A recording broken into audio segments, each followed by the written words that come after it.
I teach flipping, I teach Airbnbs, I teach wholesaling, and all my students, I tell them, do not pay a contractor up front. Okay, pay for the material yourself, so that way there's nothing that they're out of pocket for, right? Which is fair. Don't make them pay for your material and then expect not to pay them. You pay for your own material, get it delivered, and then you pay them in draws. So when they're done with 25% of the work, you check it. Here's 25% a draw, right? If it's a $10,000 job, they finished in one day 25%. Here's $2,500 in a day after it's done. Hey guys, welcome to another episode of How I Close This. Today I'm with JR Clutch and your host truly, Julian Castle. We're going to be talking about real estate, how JR is getting deals done right now. JR, for the people that don't know you, can you give us a little bit of background about who you are and what you do? Yeah, man. So I'm in San Antonio, Texas. I'm a real estate investor. I'm a wholesaler. I'm an educator. I do content creation. And yeah, man, I started in this business. I've been wholesaling and investing for about 6 years. And before that, I was remodeling and doing construction for investors on fix and flip house for another 6, 7 years. So I've been in the industry for about 14 years altogether. And yeah, man, we operate a shop here in San Antonio. We close, deals every single month. We close 10 to 20, sometimes more than that, every single month with no marketing in one city. And when I say no marketing, that means no outbound, no PPC, no cold calling, no direct mailers. We do it all through organically, social media, word of mouth, and just building a brand in the city. So yeah, we also buy houses to fix and flip. We do Airbnbs, we do rentals, and we're gonna start getting here into developments pretty soon. Ooh, man, that sounds great. We got a lot to talk about. So tell us about your real estate journey. How'd you get into the space? Like, what got you into the space right now? Yeah, so what got me into the space was I don't know, like I just always liked the construction side of things, I guess. And so every time I would see construction, it just always kind of caught my attention. So I actually want to learn how to build houses when I first started in this, and I still haven't built a house 15 years later because I found out about wholesaling, right? I found out about a whole other stuff that was a lot easier and made a lot of money. So, but I'm still going to get into that for sure. Yeah. But that's what kind of got me into it, interested me was the construction side of things. Gotcha. Okay, so you got into this because of construction, and then you ended up started doing rehabs for other flippers, right? Like for other investors. And tell me, what is that? What has this journey been like? Like what have you noticed? What can you tell us? The newcomers that are listening to this. What do they expect? Well, I think it's definitely it's hard, right? It's tough. So it's a gritty business, and I think that I like to be realistic with people. It's going to take a lot of determination because wholesaling and getting started in this real estate flipping everything it's a difficult business. It's simple, right? I would say that it's very simple, but it's very difficult. There's a lot of things that can go wrong. There's a lot of rejection. Like you think about it, you're literally trying to buy somebody's house at a discount. That's hard. That's hard to do, right? If a house were Yeah. 200 and you're trying to get it at 100, that's not very easy. Whereas, like maybe if you're a real estate agent, that'd be a lot easier because you're giving them full price. So as a wholesaler, you're kind of the middleman. You're negotiating your profit basically, and then you still have to close the deal. And not only that, you still have to hope and pray that your title's clear. So Yeah. there's a lot of barriers in the business, and where a lot of guys, like me, for instance, we show the glitz and glamour of it, right? The highlight reels, but Yeah. a little difference about me, I actually like to show like the difficulties of it too, because it's not easy. It's Yeah. definitely difficult. There's a lot of skills involved. Yeah. So tell me, when you got into this space, obviously you started wholesaling a little bit later on in your life, Yeah. but what was kind of the challenge? Like, how'd you get into it? Did you have a mentor? Like, how'd you learn how to do this? Because there may somebody be in the audience that wants to do what you're doing. They wanna look, have the same things that you have, and they just don't know. But how did you get started? What was that Yeah, like? so I actually lucked into it. I kind of fell into it. I wasn't on YouTube and I saw wholesaling and I want to start a wholesaling. I didn't see somebody that I knew that was doing it and I wanted to start. I actually kind of tripped and fell into it. So my thing was I wanted to be a flipper and a builder. So my skills when I was real young in my career, I wanted to gain the skills it took to learn how to flip houses. So I started from the ground up. I started learning how to cut grass. Then I learned landscaping. Then I learned trees because nobody in my family did construction or anything like that. So I learned the skills from the bottom up. Then I started learning how to paint houses, fix sheetrock, bathrooms, tile, roofs. I literally learned how to do repair all the repairs on a property.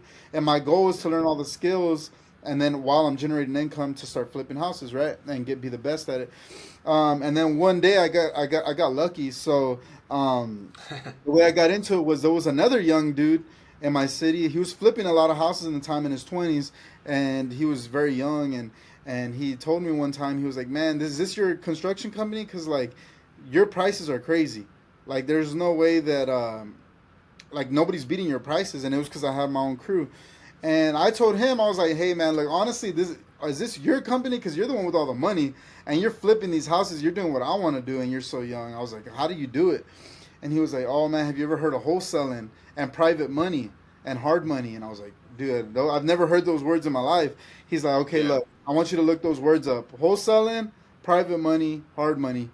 And so that's how I get my deals through wholesaling, and I get them funded through private money. And I was like, "What? What is that?"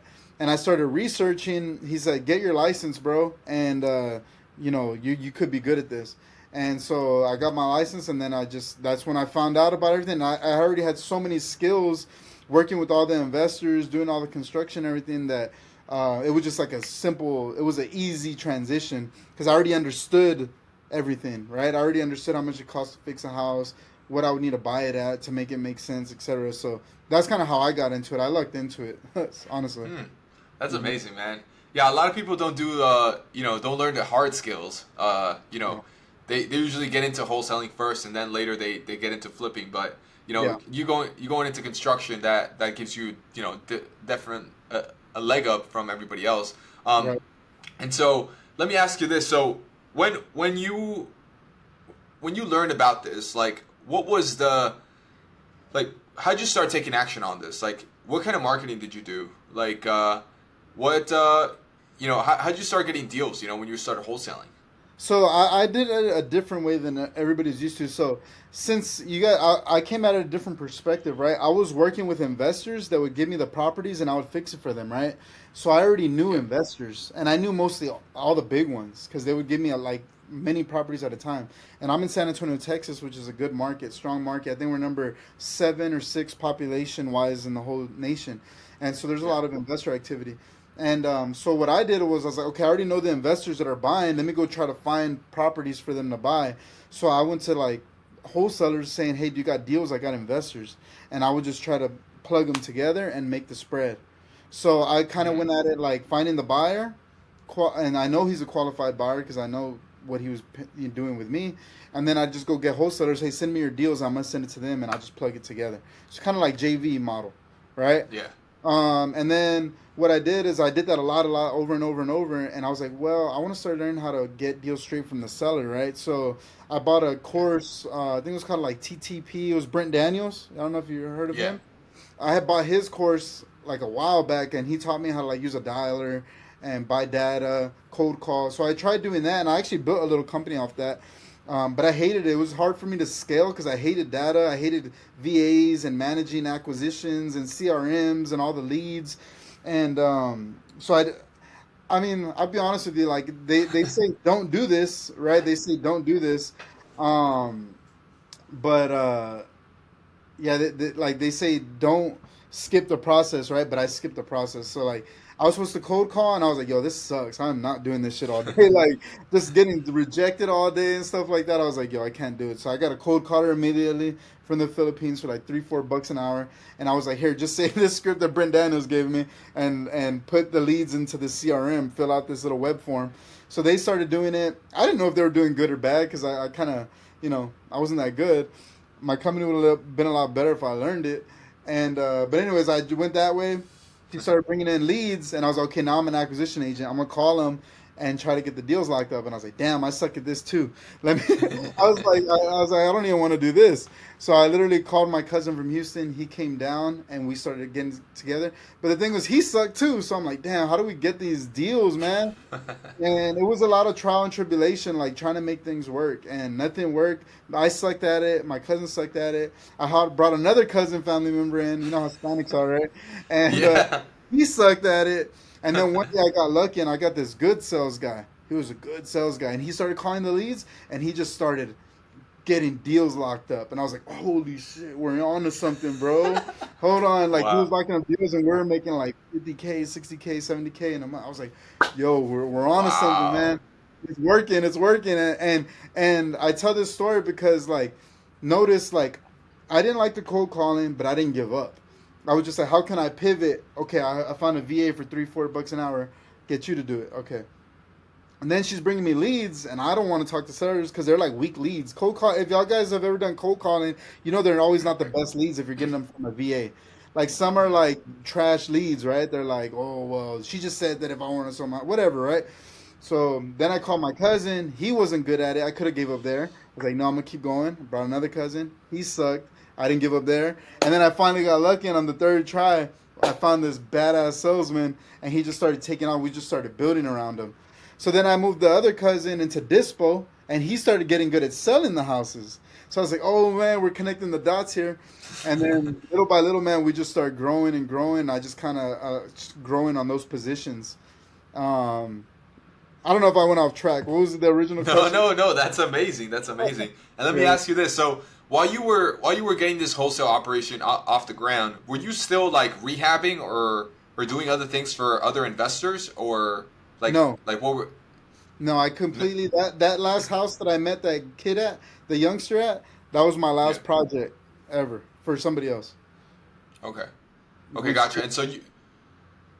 And you went in completely in the wholesale operation, oh, and then you started making money. You said you were making 50 to 60K, from assignments on oh some yeah. deals. 50, 60, 70. Yeah, yeah, big. Well, How? not in one, but like all of them in the month, right?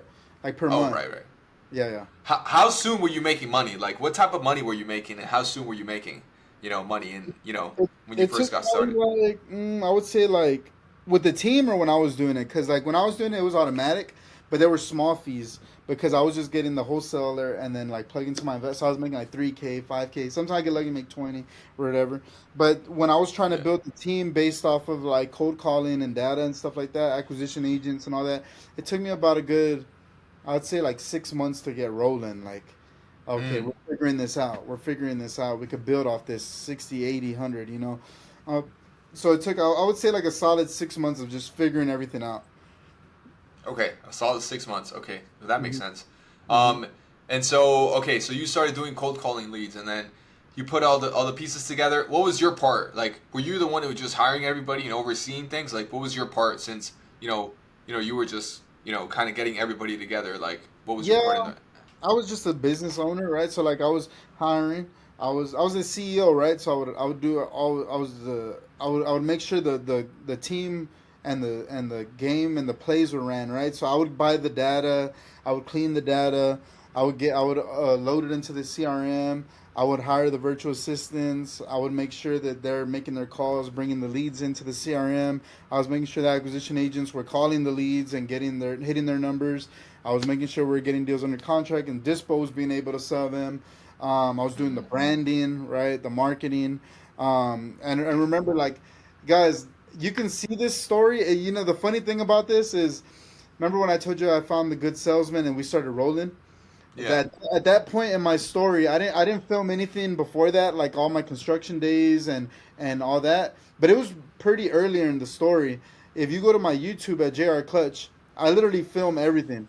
So you can go scroll all the way down my YouTube to my first video, and that's like basically where we started. Like a few months after we first started growing a team.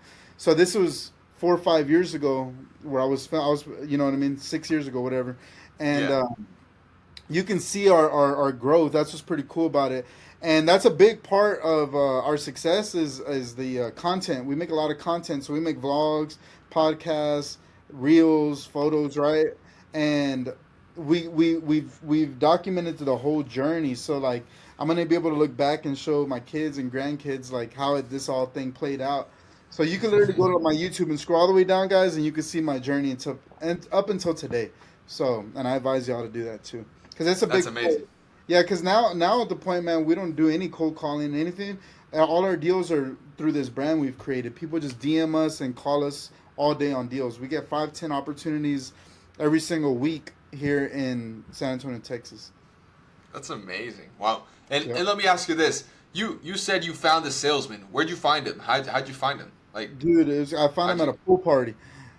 Like literally just like that. But and you know what, I'm very spiritual. I'm very spiritual, right? I believe in manifesting things. I believe in energy. I believe in your spirit, right?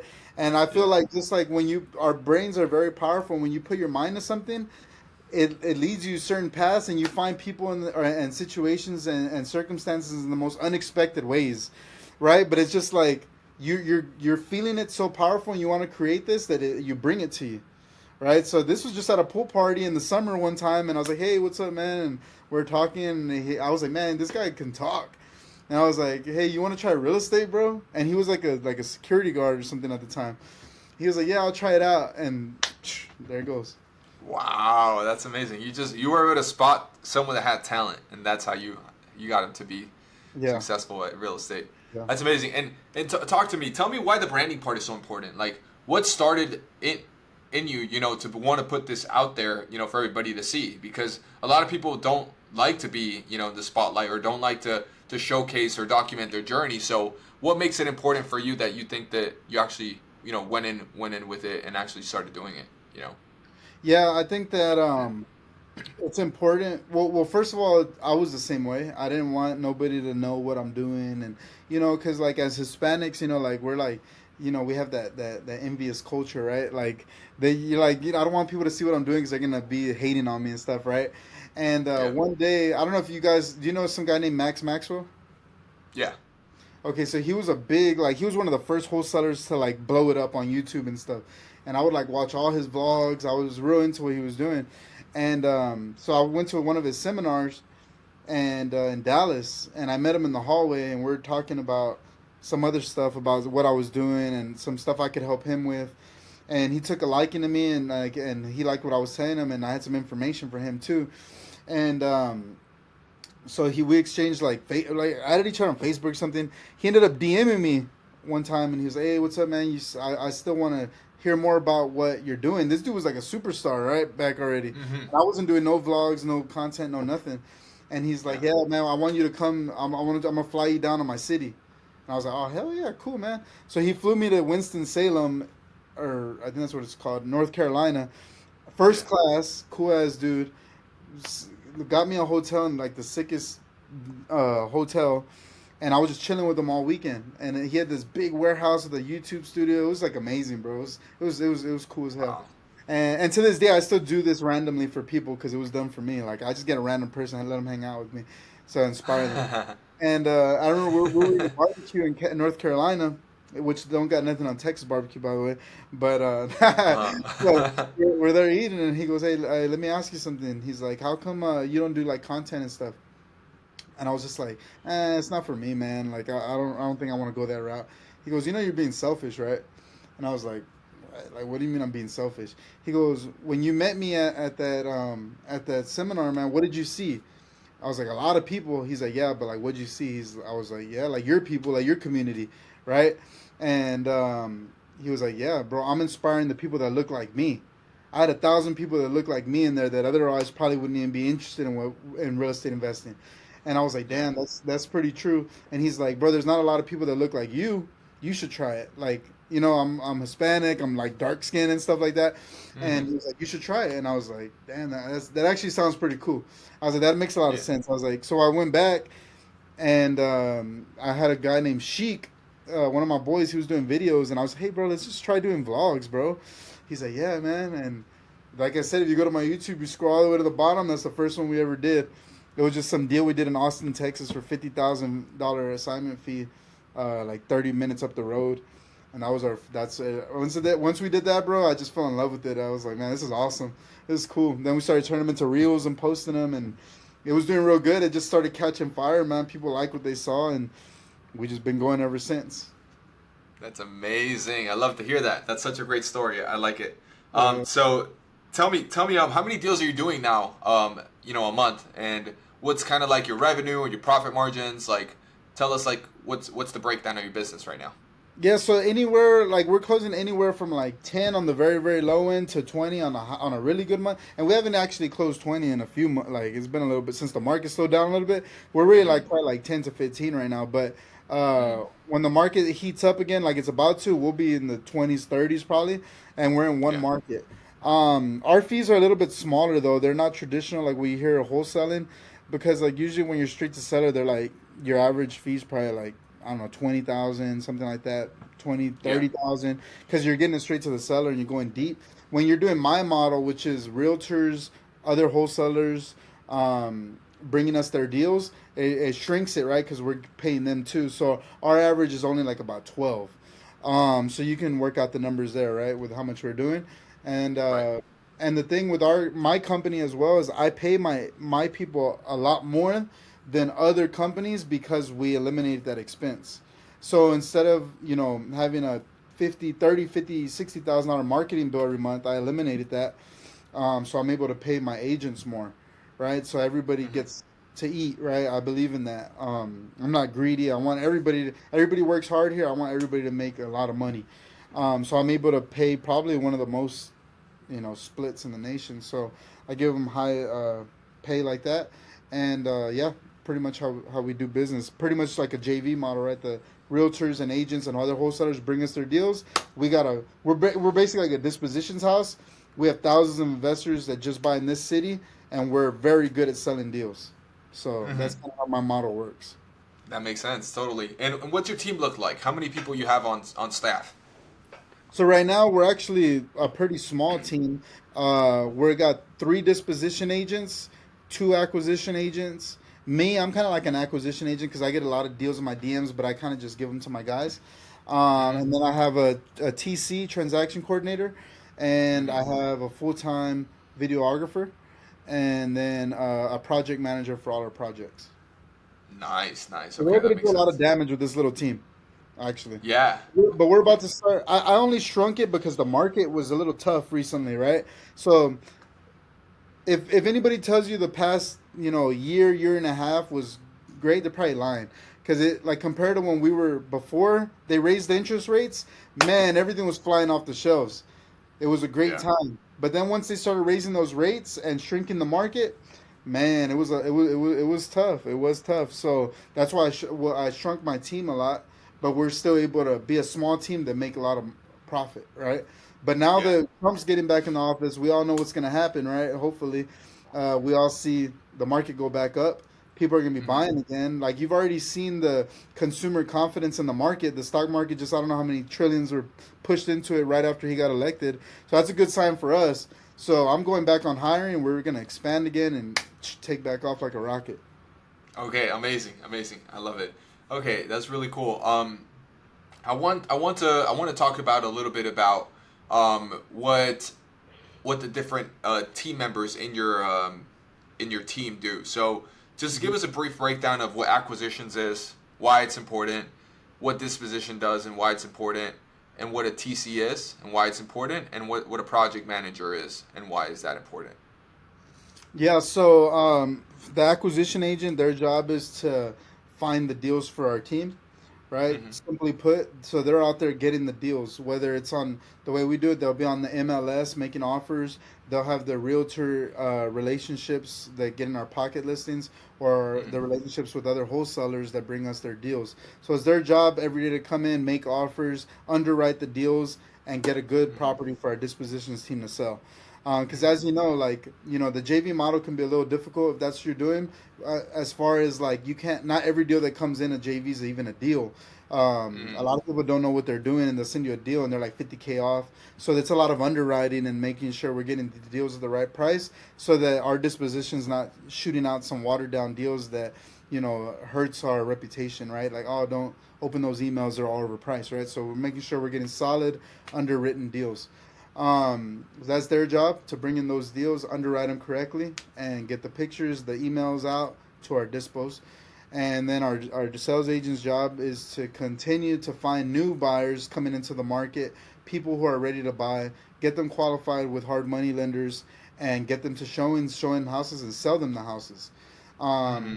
Then our TC's job is once all that's done, it goes to title, and then she takes it over from there. So both of our other agents, acquisition and disposition, can continue doing their job and not have to worry about the transaction part of it. So they Yeah. don't have to deal with closing the deal. They just worry about acquiring it, selling it, and then she closes it, right? So we're there. So the acquisitions could continue to acquire, sales can continue to sell. Um, Project manager's job is to keep the projects rolling on time, on schedule, making sure that we're getting the best.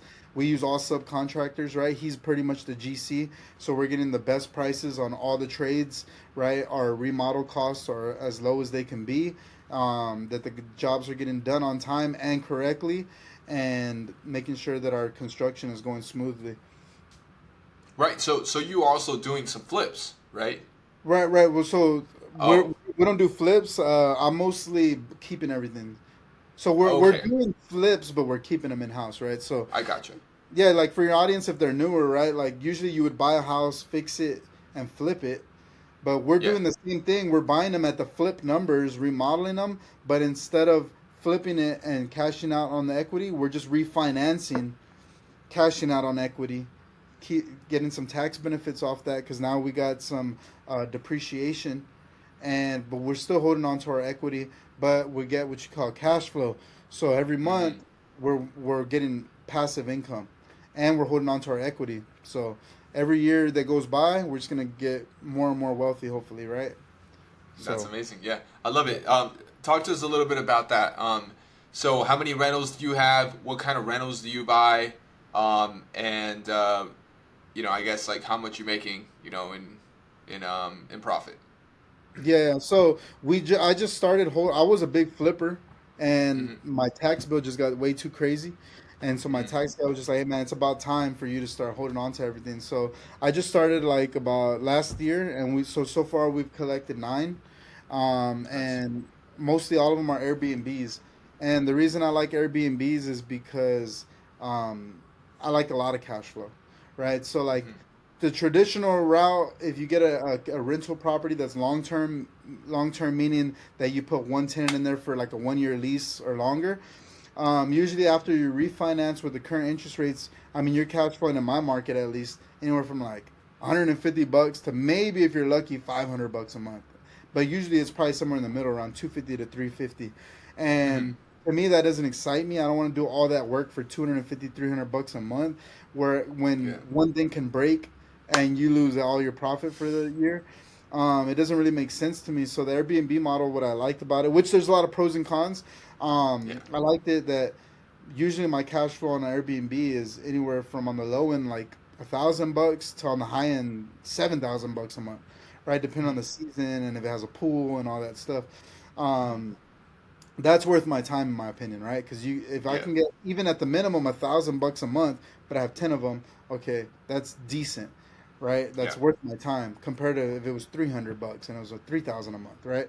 And that's on Right. the low end, which are the 300s on the high end and the thousands on the low end because they can cash for 3,000 a month, 5,000 a month, 10,000 a month. So it makes sense for me, but there is a lot of cons to that as well because as on the Airbnbs, you got to deal with people being picky, leaving bad reviews, getting kicked off the site, cleaning the house, cleaners. It's a business. It's a whole business, right? Yeah. But it's worth it to me in my opinion. Whereas if you just do the long term tenant, yeah, you only make 300 a month, but you don't really got to worry about it. You put a tenant in there, they call you when something breaks. That's pretty much it. Whereas the Mm-hmm. Airbnb, it's a constant grind, right? You need customer service. You need people always talking to the people. But the systems can be built, and it's not relatively. It's pretty easy to be honest. Once you build the right systems. But yeah, I got nine right now, and we're growing. I got a few more in construction. I'm not really racing to be too fast on that, because really I only want maybe 10 to 20, and then I want to start Mm-hmm. developing big, like maybe apartments or big deals, right? So that's Yeah. kind of where I'm focused. I got you. I got you. That's amazing. Okay. So Airbnbs, and okay, so I noticed a little bit of a common thread here. So you started becoming a business owner when you saw the wholesaling real estate. Maybe even before that, you were maybe flipping. Maybe you had some people working for you and all that. And now you're doing Airbnb. Obviously, you're not working in the business as much. You're working on the business. So what do you think are some of the key things that you've learned how to do that have allowed you to be in, wholesaling and also Airbnbs, that is actually making you successful? I think I've got real good at delegation and learning how to have people work with you, right? And you got to make it fair, right? If somebody's gonna help you, they should be compensated well. And so I make sure that I have a lot of key players in all the businesses that make a lot of money. They make good money, and they help me run the businesses so that I'm able to, do what I do because between the content creation, doing these podcasts, running all these companies, it is a lot. So you got to make sure Mm, that you have key players at the top of each business that are paid well as well. But yeah, because I would say like I'm a visionary, and I have like a plan for things. But thinking you could do all that on your own is impossible. It's literally impossible. Bless you. Yeah, it's literally impossible, man. You need help along the way. So delegation and having people, building a team basically of the right people and having people in the right places with the right skills. gotcha, gotcha. Yeah, that's amazing. Can we talk about that a little bit? Can we deconstruct it? Like, what do you look for in a team member? Like, do you have a culture? Maybe do you have some values that you adhere to? How do you make them feel good? And all that, so that they actually work with you well and build a business with you. Yeah, for me, I'm all about like somebody with good values, just like a good person first. Like, cause I'm in sales, so a lot of people, what I've noticed is they don't really care about values. They kind of just want sharks, and I don't like that. I like Mm, people that have good values and they're honest. They tell the truth. They're coachable. They got they're kind, right? Like good people, good people. mm-hmm, Because I've built with sharks, right? Like that one I was telling you before that helped me in the beginning. He was ended up not being a good person. I had to let him go, even though he was making me a lot of money. It didn't align with the energy I was trying to create. So I ended up letting him go, even though he was bringing the company a lot of money. And mm-hmm. I sacrificed that because I would rather build a good culture with good people. Um, Yeah. but for me, it's all about being a good person and working with those type of people because that's what I am. And like I'm very like non-selfish, right? I always think about others, and that's how I want everybody on my team, like coachable, likable. But at the same time, I still do want them to be killers, but in like a good way, like just not grimy, Mm-hmm, right? There's rules, right? There's rules. You don't burn people, right? Don't mm-hmm. not lie to people. Don't do something for a dollar, even though it's immorally like if it doesn't feel correct. So those type of people, man, just like good energy, good people. They're coachable and they're hard workers, man, but honest and just good people, man. That's what I look for. Yeah, that's great. Do you mostly hire people through friends and through like other team members, or do you hire them? Like, do you put job ad posts, or do they reach out to you, via social media? Like, how do you get like leads for employees? How do you do Yeah, that? so usually pretty much off my social media.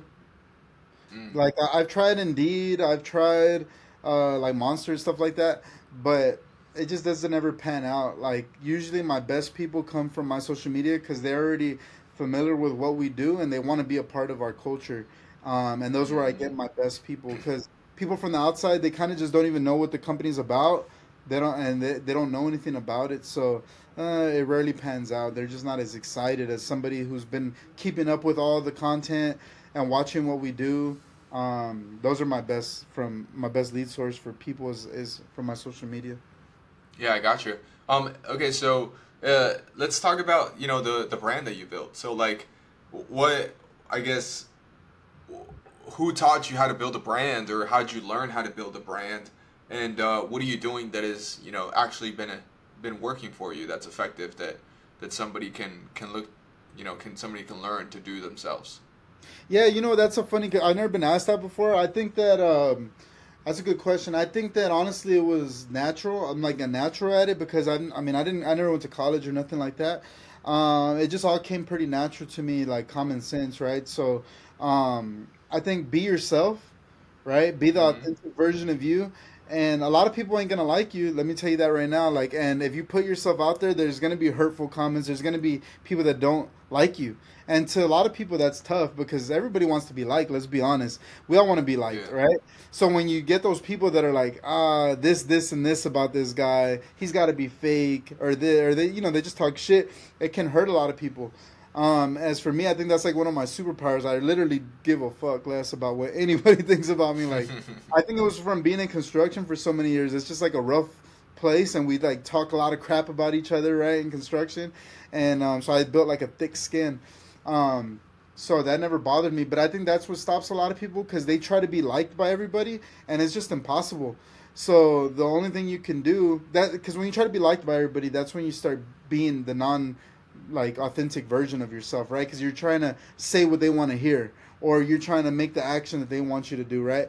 So when you become the real you, you're gonna rub people the wrong way.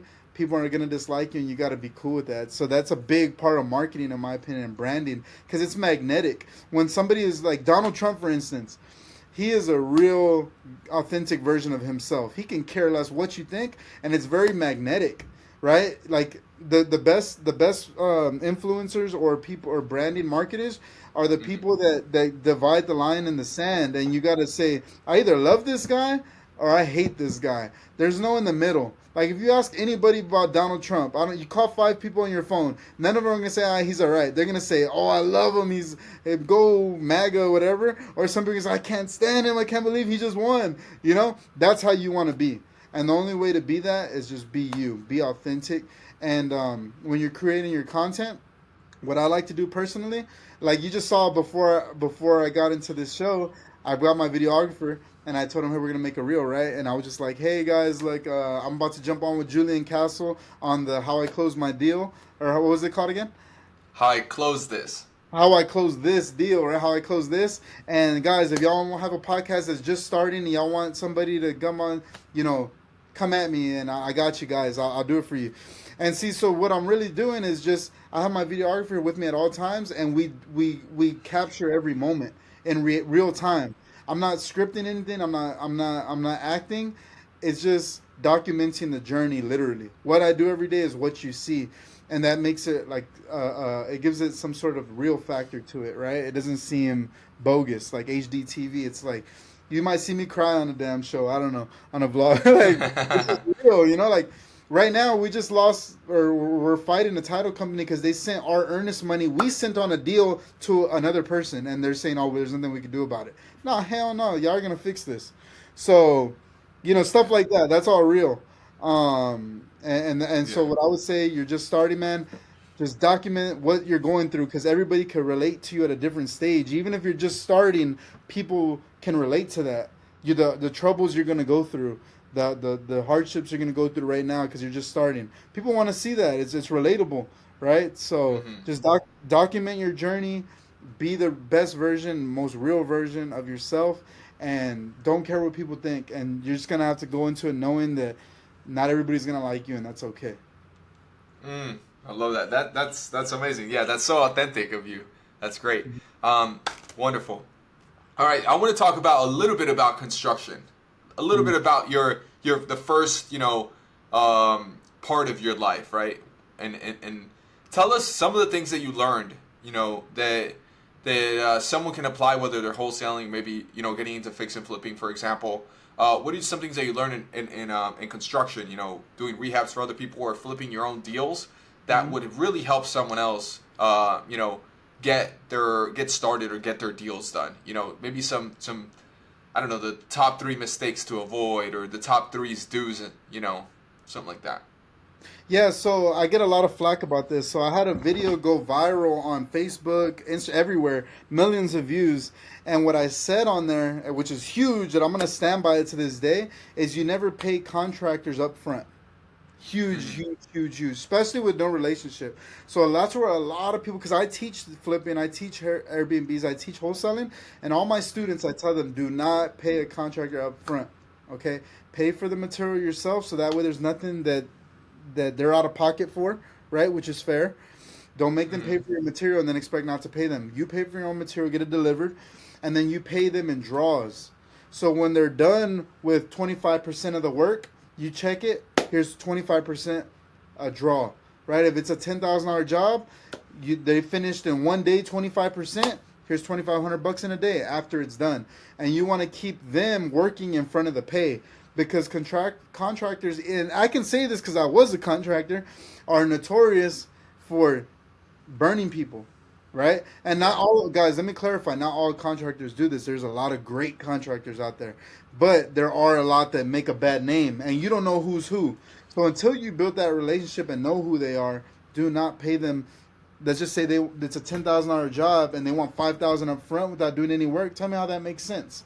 There's literally no other job or salary or company that pays their employees before they do the work, right? You work 2 weeks and then they pay you 2 weeks worth of work of what. That's just the way it goes. They're the only trade that thinks that they deserve money before they even work, and it's not right.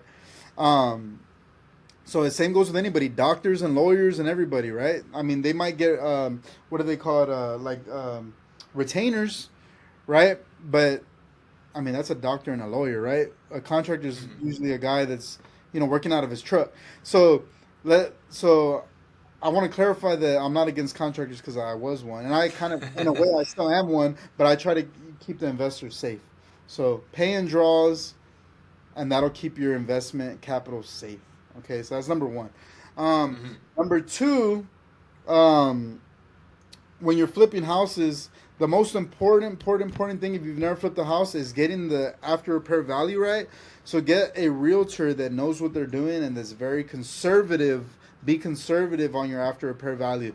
Do not throw a Hail Mary and say, I'm seeing there's 3 houses that are comparable in the neighborhood and overstep that and say, oh, everything's over 250, but I think if I do it like this, I can sell over 290. And then you make your offer off that 290 because you will lose 10 times out of 10.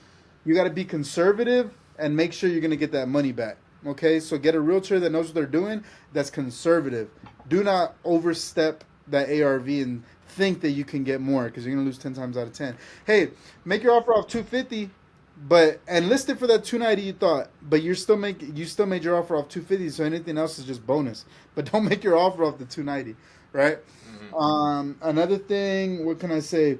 Man, just get a build a great list of contractors because that's where you're gonna make your money or lose your money in construction. So the after repair value is literally data. So there's comparables where you could get it on the money pretty much in every suburb of what you're going to sell that property for. That's guaranteed. What you're buying it for, guaranteed. But where people lose and win is that contractor. Because, man, if you think it's going to be 50 and it's 80, there goes pretty much all your profit. So just get really, really, really good at construction and contracting and remodeling and get a great team of contractors. You're going to have to go through a lot, all right, to find the good ones. So it's just like anything else. Get 3, 4, 5 bids. And if it was me, honestly, and you're getting started, I would sub everything out if you have the time. Get every single trade estimated, right? How much is my flooring? How much is my sheetrock? How much is my foundation? How much is my roof? How much is my siding, my paint? Get it all itemized line by line and understand construction and remodeling. Because if you don't, you're never going to be a great flipper. All right? So those are my... Amazing. I love it. So much value.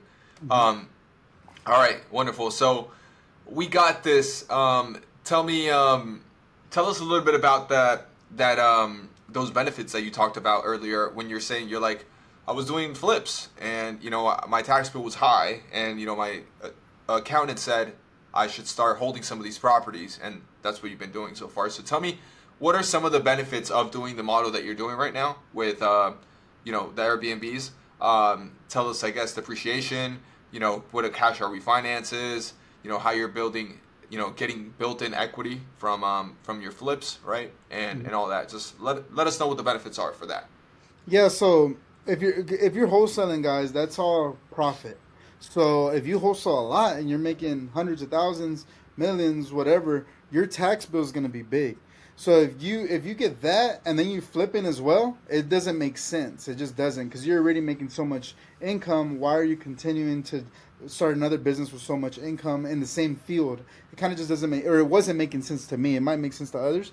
So I was like, okay, if I'm gonna be already in construction, I already have a project manager. I already have right the wholesale company to find me the deals, etc., and the capital to buy them. Why don't I keep them? I was with my CPA, and he says, okay, so basically, I forgot what the number was. I think it was like for every $1 million. No, I don't want to say it because I don't want to say the wrong number. But basically, you have depreciation. So if you hold on to a property, and let's just say the property's your loan is $300,000, and that's what you can write off $300,000 off your tax bill. Not dollar for dollar, right? It's a percentage of it because the depreciation is like divided by like 27 years, 23 years, something like that. I'm not a CPA. I let him do all that, right? But it's a good chunk, right? So you get multiple of these houses, and every house you get, you depreciate and lower your tax bill by that certain amount. So I don't want to talk in exact numbers because I'm not a CPA. I let him Yeah. determine all that. But let's just say when I was supposed to be paying six figures in taxes, he's getting my bill down to a fraction, right? Instead of paying hundreds of thousands of dollars, I'm paying a little fraction. So with that tax money saved, is literally money that was just going to go to the government. And now, the IRS, instead of giving that money to the IRS, now you have this big chunk of money that was supposed to go away that you can put back into your business, buy more properties, etc. It's basically free money, right? It's Mm-hmm. not free money, but it was money that was going to go away. And I was doing that for many, many years. So I'm pissed at myself. Like, damn, I gave away a shitload of money. And Yeah. not only that, that's just the tax benefits behind it. And I wish I was a CPA and I could but I'm not see, that's the part of building a great team, right? Mm-hmm. I'm not the best at taxes, but he's lowering my bill. I can't tell you exactly how much everything, the depreciation, all that, but he can. And that reminds me of a story of Think and Grow Rich, Henry Ford. They called him one of the papers in the U.S. called him a, basically an idiot. And he's like, really? I'm an idiot? I just built one of the biggest car manufacturers in the entire world, and you call him an idiot. And they were giving him this quiz where the attorneys were trying to prove that he was an idiot by asking him all these questions that pretty much I didn't know, nobody would know, like who was the 15th president, who was his chairman, who was the vice president. And he was like, this is all useless knowledge. He's like, I have a row of buttons at my desk that I can press and call a specialist or the most expert in any field to my desk to give me those answers. Now you tell me, is that an idiot? And basically the moral of the story is you build a team. You don't have to be the smartest at anything to build a great system, right? I don't know much about taxes, but I got the best CPA I could find, right? Yeah. And I don't know where am I going somewhere? Are you understanding what I'm trying to You are, yeah, yeah, totally, totally. I get it. No, you were explaining, the bonus depreciation aspect of it. You were like, I don't exactly know how it works, but my CPA does, and he actually makes it work for me because he Yeah. lowers my tax bill. Well, no, I know how So, it works. I just don't know the exact figures, like exactly like dollar per dollar, how much you're saving per like 100,000 or whatever. And then there's also like deferred depreciation and stuff like that.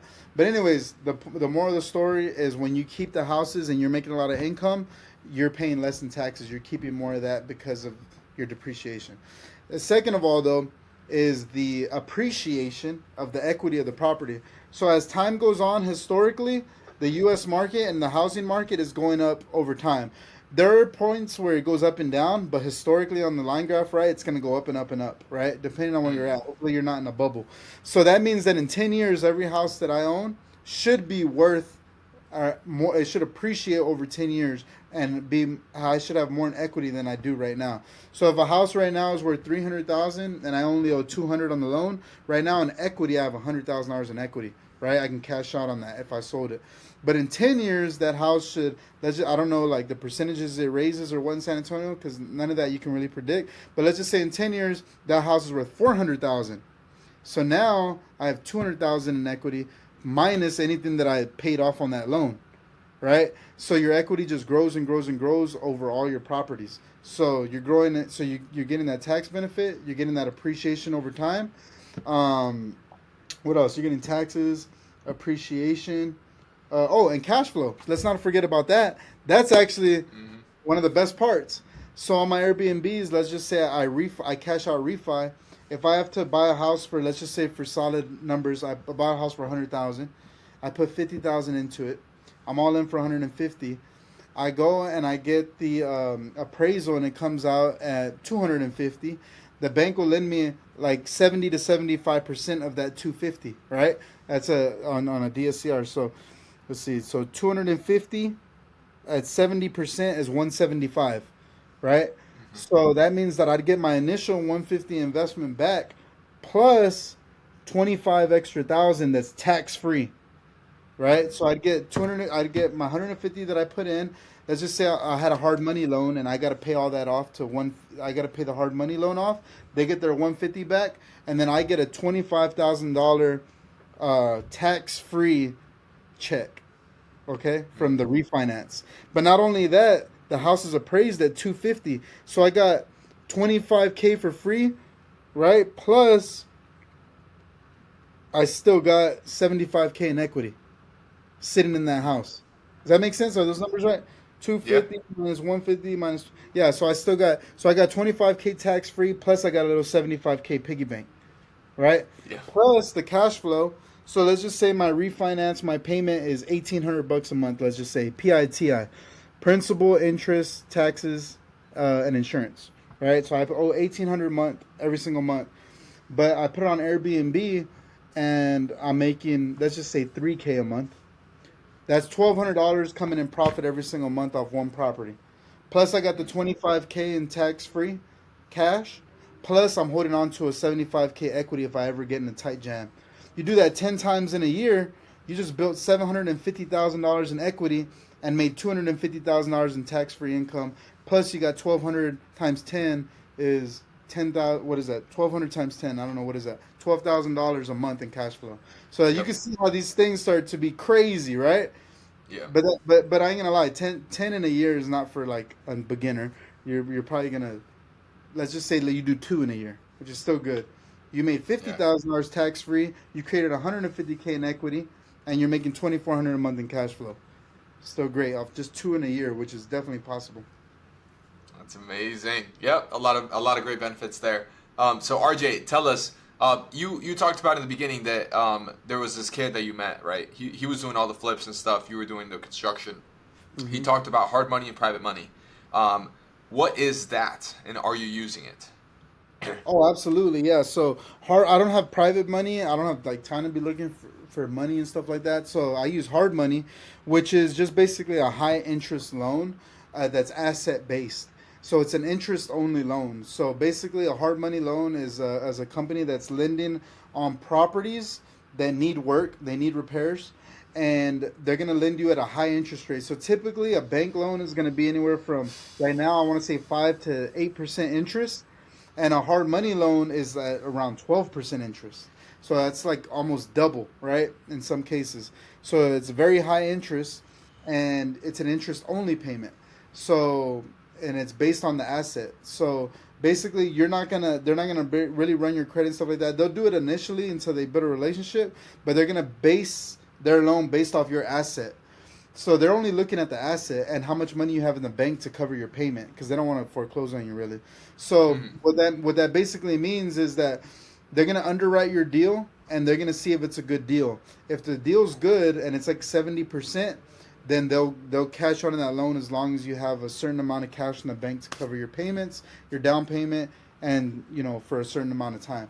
So it's basically a lending company that was created for real estate investors. Okay, gotcha. Um, yeah, that makes sense. And so what do you do? What do you do? What after you get a hard money loan, right? You buy the asset, you flip it, all that stuff. What is the new loan that you're getting into? What is that called? And how is that like the interest rates differently and all that, the amortization? Yeah, so they're called DSCR loans. They're for when you refinance and you cash out of these loans. They're for investors, right? They're a little bit more higher interest rate than like one if you're getting in your name, and Hmm. you're able to get these in LLCs, right? So you're able to get these DSCRs in LLCs. That's kind of like the difference, instead of putting Yeah. in your personal name. And usually, typically, they're a little bit more in interest. Not nothing crazy. They're typically like a point or two more in interest. So like if you're paying 5 or 6% on a loan, a DSCR is going to be like 7.5%, right, Mm. 8%. So they're just a little bit more expensive, but I mean it's a tool that we use, and they go based off of what loans are at right now. So hopefully they keep dropping, and we could keep refinancing at lower and lower rates. Okay. Cool. Cool. And I'm Cool. not even Cool. a loan officer either, so don't quote me on like DSCR, something like that. Yeah. I let my guy do all that stuff for me. Yeah. That's Actually, amazing. it's actually a pain in the ass. Okay. Cool. All right. So RJ, tell us, based on what you've learned so far, throughout your journey, have you been learning basically through trial and error, or have you also had some mentors in your life that have helped you get to where you are? Both. So I definitely recommend mentors. They're gonna definitely give you like that shortcut to success, but also don't wait until you can afford one or wait until you find one. I Hmm. definitely lived through trial and error, and every true entrepreneur goes through trial and error because you have to live from that spirit. You got to live from that spirit of like you can't hold it back. You want to go like you. I'm not gonna wait for my teacher to come. Like he'll come as I walk, right? Like what do they say? The teacher appears when the student is ready, or something like that. And Yeah. that's very true. Like if you're just waiting, you're never gonna find them. So make mistakes, man. Go and fail and learn, because honestly the mistakes is where you get your biggest lessons. The success, you really don't learn from success. There's nothing to learn from it, right? It's just like when you finally get it right. But yeah, I've learned so much through trial and error. I actually welcome it in my life. That means that I'm growing. If I'm not Hmm. failing constantly, I'm not growing, and I don't like that feeling. If I'm just winning and I'm only winning and I don't have any problems to solve, that means that I'm not getting better, and that means I'm not growing as a man or in business. And that's huge because I don't want to be complacent. And you just got to understand that as a man, and they say every level is a new devil, right? So the same issues that I go through today are the same issues when I was starting my first business. They're they're not the same issues. They're different issues, but they're harder issues if anything, right? So don't ever think that I finally figured it out and there's nothing wrong no more. It's never gonna be like that unless you decided that, hey, this is good enough for me. So as you get better, guys, just know it's never gonna get easier. The problems are going to get worse. Your enemies are going to get stronger. Your opponents are going to get smarter, and it's just going to get more difficult the higher level you go. It's just like a video game, honestly. When you're playing Super Mario when you're little and you're just going, or whatever game you're playing, every level gets harder. The bosses get harder, but you turn into like this super. You get that much better, and that's how you become like legendary, right? Like you got to fight these new bosses, these new levels.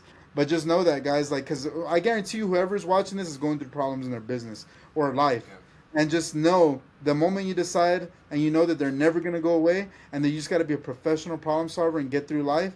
That's when things will get better. When you understand that they're just never gonna go away. That's it. Period. Got, gotcha. Gotcha. Yeah, Hmm. that's amazing. I got two more questions. Hmm. One, how do you approach a mentor? When you have done it for yourself, how have you approached them? How have you successfully, acquired him? And yeah, tell us about that, because I mean, Yeah. some people might be ready out there. So me personally, I do believe in paying for mentors, and I've paid for mentors. But I believe my best mentors were ones I didn't pay for. And it's funny, I kind of did it the way you're doing it right now. So I was like, okay, how can, like, I looked up to like Carlos Reyes coming up, right? He was like a big dog. He was huge in, I don't know if you know who that is, but he was Yeah. big in the wholesaling space. And I was like, man, how can I meet him, or how can I separate myself? Yeah, I could just cut him a check, but how else can I, like stuff like that? And I was like, how can I meet these people, right, that are doing way better Mm-hmm. than me? How can I add value? So I started a podcast like you, or a vlog, and I would, instead of reaching out and being like, hey, can I pick your brain? Which, by the way, nobody likes that. Nobody doing good wants to get a DM saying, can I pick your brain? 20 times out of 100 times out of 100, they're gonna say no, or they're not gonna respond at all, because it's like kind of annoying, right? You're not bringing no value to the table. So instead, I was like, hey, DM these people that I want to meet. Hey, I got this vlog where I'm doing a series on entrepreneurs, and I'd love to have you on it. I'll pay for my own flight, go to you. I just need you to make some time for me for us to do a sick ass vlog. I'll have it produced. I'll do pay for everything, or a podcast, whatever. And 10 times out of 10, an influencer can be like, hell yeah, you're gonna pay for everything. Mm. Oh, absolutely. And guess what? So when you go, you think of a good script, you think of a good, you gotta add value. I'm gonna think of a sick ass vlog. And by the way, I have these on my YouTube channel too. There's like this thing I created. It's called the Clutch Entrepreneur Series, where I go all over the nation and I do vlogs with some of the biggest names in the game, and they take me through their whole system, their whole business, etc. So that's like they're mentoring me for free. Well, it's not free, right? Because I pay for the production, the cost, all that. Yeah. And so, but as I met these guys, we became friends, a lot of us, right? Because they saw I was kind of on the same like thought pattern, right? And that's how I kind of got a lot of mentors by adding this value, being creative in a way to where it helped me, it helped them, and we provided value for the community as well. So that's how I personally did it. But as we level up, I'm pretty sure that I would pay big amounts of money to big guys if I thought that they could help me 10x or 100x my life, right? But personally, that's my favorite way of doing it. Just meeting somebody, and if we click, we click, and we make cool content by regardless. So if we don't, we still got a sick ass vlog with or some real cool content to produce for reels. So that's like a little creative way that I like. Yeah, yeah, that's amazing. Yeah, I love that advice. I think that's actually very, very good, very effective. Great. So, tell us, what are your parting words? Tell us, to the audience that's listening, the person that was maybe the previous you know, who might be listening. Tell us, like, who, what do you want to say to them? Like, what do you want them to do now? That it's the end of the podcast. What's the call to action? What would be those parting words from you?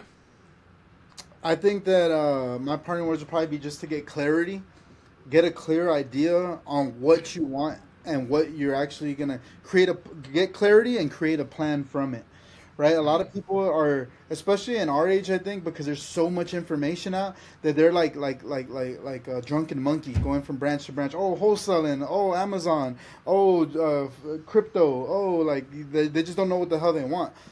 Pick something that resonates with you the most. Come up with a plan to do it, and then follow the people in that specific niche, the people that you like the most, and attack. Like, because there's way too much information and too many people that just are researching their freaking eyeballs out, and they don't take no action. And I've never been that way. Like, don't get me wrong, I do a lot of research, I do a lot of studying, but I take a lot of action. 12 hours a day, I'm taking action, right? At least. Yeah. Okay. Awesome, JR. Thank you so much for coming on. JR, where can we find you? What's your at? Yeah, so YouTube, Instagram, TikTok, it's at JR Clutch. We provide free content every single week. We do reels, we do podcasts, we do vlogs. And then we also have, it's called the Clutch Academy. It's a school community we only charge $97 a month. And I teach every single week how we're doing what we're doing, guys. Access to me and my community. And yeah, those are the places you can find me. Okay, let's get it, guys. All right, awesome, JR. Well, hope to see you again, and let's set up for another podcast sometime. All right. Okay, bro. Thank you for having me. Appreciate you.